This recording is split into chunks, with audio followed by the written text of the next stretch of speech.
le roi Henri VIII imposa une étrange interdiction le jour de Noël pour s'assurer que les jeunes Anglais étaient prêts, s'ils devaient être appelés à combattre les Français et les Écossais.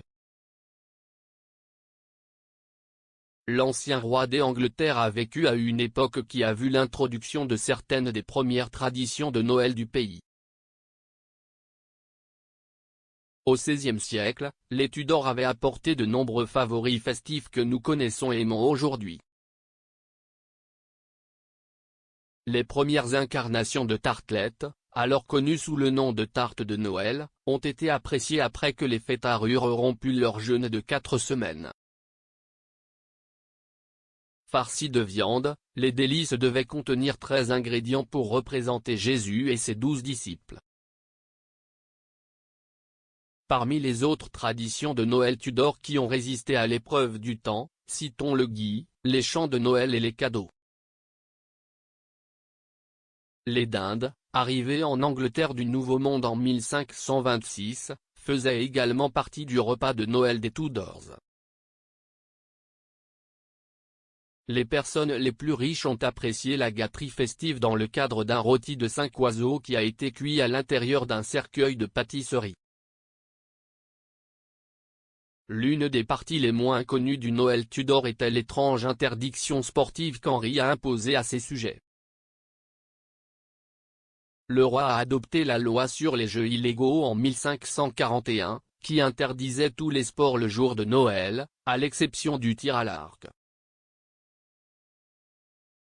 L'interdiction inhabituelle visait à préserver la force des hommes de l'Angleterre au cas où il serait nécessaire dans la bataille contre l'Écosse ou la France.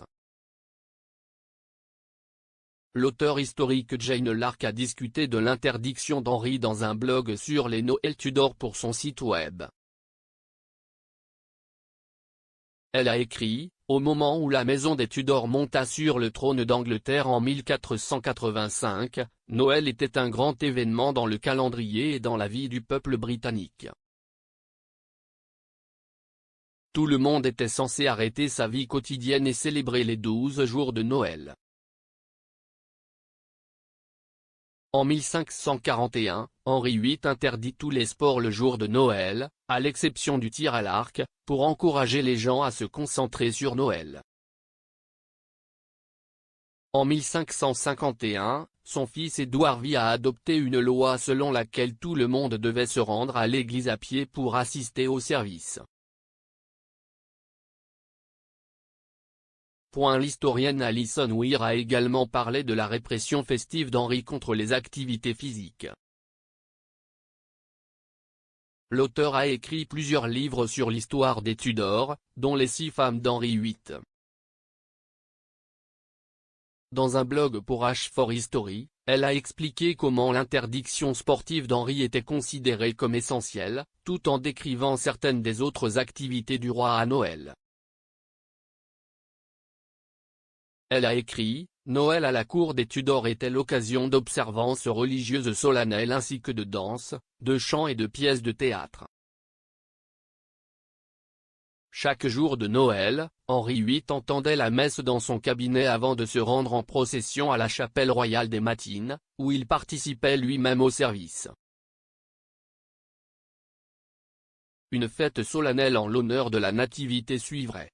Henri a adopté une loi interdisant tous les sports le jour de Noël, à l'exception du tir à l'arc, qui était considéré comme essentiel au maintien de la force militaire du pays. Juste un an avant l'interdiction des sports de Noël, en 1540, Henri a également interdit le football, selon le site web de la nation Tudor.